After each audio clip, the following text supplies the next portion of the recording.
Bonjour chers téléspectateurs, téléspectatrices et shalom à tous les enfants de Dieu.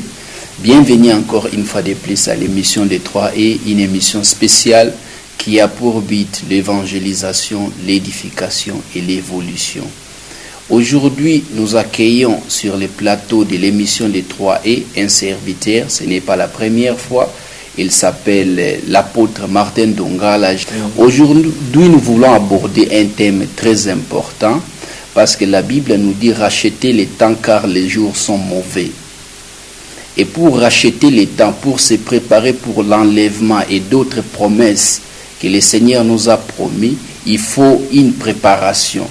Et d'après mon avis, les gens doivent être préparés dans l'église.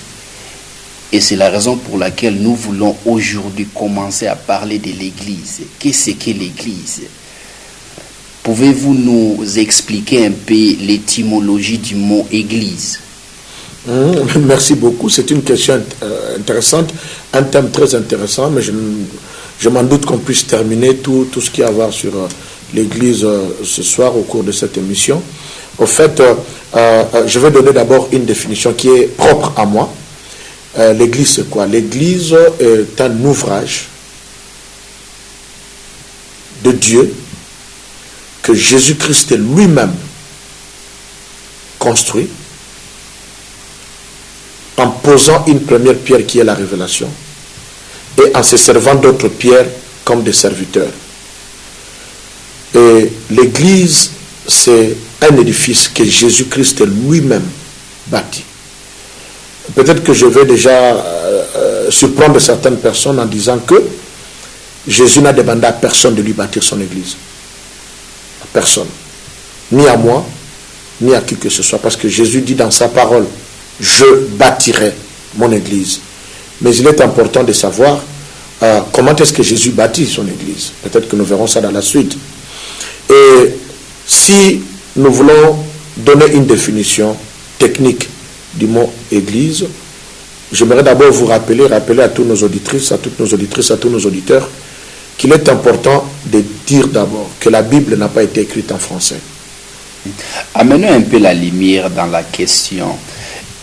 Vous êtes apôtre. Nous voyons que c'est les apôtres qui sont appelés à bâtir. Malgré c'est Jésus, mais Jésus a envoyé ses apôtres. Quels sont les éléments préalables pour qu'une église vienne en existence? Nous devons lire l'écriture et je vais répondre vraiment à la lumière de la parole de Dieu, ce fameux verset qui est connu de tout le monde, dans Matthieu chapitre 16, à partir du verset 13. Jésus est arrivé dans le territoire de Césarée de Philippe, demanda à ses disciples, qui suis-je au dire des hommes? Moi, le Fils de l'homme. Ils répondirent, les uns disent que tu es Jean-Baptiste, les autres Élie, les autres Jérémie, ou l'un des prophètes. Peut-être qu'il y en a d'autres qui ont dit que tu es fantôme parce qu'on l'a appelé fantôme, bien vraiment Belzéboul, je ne sais pas. Mais retenons les réponses qui ont été données là. Et il va leur poser la question, leur dit-il, qui dites-vous que je suis? Là, il pose la question à ses propres disciples. Et nous ne connaissons pas quelle était la réponse d'André, de Philippe et des autres. La Bible ne nous donne que la réponse de Pierre. Il dit, Simon-Pierre répondit, tu es le Christ, le Fils du Dieu vivant. Alors Jésus, reprenant la parole, lui dit, tu es heureux, Simon, fils de Jonas. Déjà, le fait que Jésus appelle Simon fils de Jonas, c'est un élément. Jésus, il ne l'appelle plus Pierre comme il avait l'habitude de l'appeler, mais il l'appelle Simon fils de Jonas. Je vais expliquer ça dans la suite. Car ce ne sont pas la chair et le sang qui t'ont révélé cela, mais c'est mon Père qui est dans les cieux. Et moi, je te dis que tu es Pierre, parle Jésus, et que sur ce roc, je bâtirai mon église, et que les portes du séjour des morts ne prévaudront point contre elle. Je donnerai les clés du royaume des cieux. Ce que tu lieras sur la terre sera lié dans les cieux. Tu vois, les clés. Les clés ne sont pas données à l'église, mais les clés sont données à une personne qui est Pierre. ce que tu lieras sur la terre sera lié dans les cieux, et ce que tu délieras sur la terre sera délié dans les cieux. À l'église, il dit, alors il recommanda aux disciples de ne dire à personne qu'il était le Christ. Alors, partant de ce verset, je vais essayer de ressortir les éléments essentiels pour que nous puissions parler de l'église. Premier élément, très important, quand nous écoutons. Jésus commence par poser la question. Qu'est-ce que les gens disent de moi? Ils ont donné différentes réponses.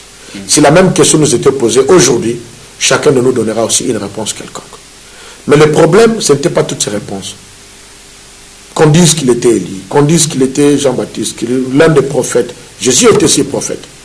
Mais ce n'était pas ça qui était le roc, la pierre qu'il recherchait pour pouvoir poser le fondement de l'édifice qu'il appelle Église. Oui, merci beaucoup. L'Église est appelée, et nous savons bien que chaque appel est lié à une mission. Et la mission d'Église est de préparer le peuple de Dieu. Entre autres, oui. Oui. Mais nous voyons aujourd'hui, c'est comme si l'Église a échoué. Parce qu'il y a beaucoup de problèmes au sein des églises. Prenons pluriel, parce que pas seulement en Allemagne, en Afrique, en Amérique, partout, au sein des églises, il y a vraiment des problèmes sérieux. En tant qu'apôtre, est-ce que vous croyez que l'Église réussira sa mission ou bien c'est encore difficile? Parce qu'il y en a qui sont passés, les hommes aussi Dieu a utilisé, mais jusqu'aujourd'hui c'est comme si la situation devient toujours pure. Vous savez, je vais d'abord porter une lumière. Et c'est ça le problème du français. C'est ça le problème de la traduction. Quand tu parles de l'Église, en t'entendre parler, en écoutant la logique de ta question, tu parles de l'Église en tant que temple, en tant qu'assemblée. C'est-à-dire un regroupement local. Oui. Mais je vais dire ceci. L'Église de la Bible réussira à coup sûr sa mission et ça ne ratera pas. Pas du tout. Et jamais. Pourquoi? Parce que c'est lui-même le chef des armées qui est à la tête de l'Église. Aucun nom n'est élevé au-dessus de son nom. Aucun pouvoir n'est au-dessus de son pouvoir. Aucune force n'est au-dessus de sa force. Par conséquent, je vais toucher un aspect assez compliqué. Dans la présence de Dieu et selon la prédestination, l'Église avait déjà vaincu. Ça c'est clair. Maintenant, si nous entrons dans l'Église telle que assemblée,